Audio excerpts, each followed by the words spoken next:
हमारे पूरा देश में बीजेपी का सदस्य भर्ती अभियान शुरू हुआ है। एक तो सदस्य का नवीकरण किया जाएगा और नया सदस्य का भी अंतर्भुक्ति किया जाएगा। पहला 7 दिन में ही हम लोगों ने असम में 13 लाख सदस्य भर्ती करने में हम लोग सफल रहे। आज मैंने पार्टी का कार्यालय में आया था। गुवाहाटी में हमारे जो निगम परिषद है सबका साथ वार्तालाप किया और एक प्लान भी बनाया कैसे हम लोग ज़्यादा से ज़्यादा सदस्य भर्ती कर सकता हूँ।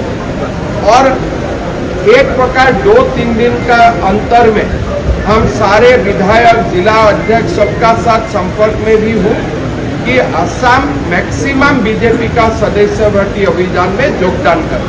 আটাইতকৈ ভাল সমষ্টিটো কিমান সেন্ট্রাল গুৱাহাটী অসমৰ হৈ আছে এইটো হৈছে 26,911 কেয়াৰ কৰা আৰু এইকেইদিন নিজে নিজে যিমান পাৰো টেবুলখন কেনেকুৱা বনাব লাগিব। এতিয়া যে যেনেকৈ ইমান তৰুণ নগৰত লগাইছিলো তাতে মোটামুটি 1.5 ঘণ্টা দ্বাৰা 225 জন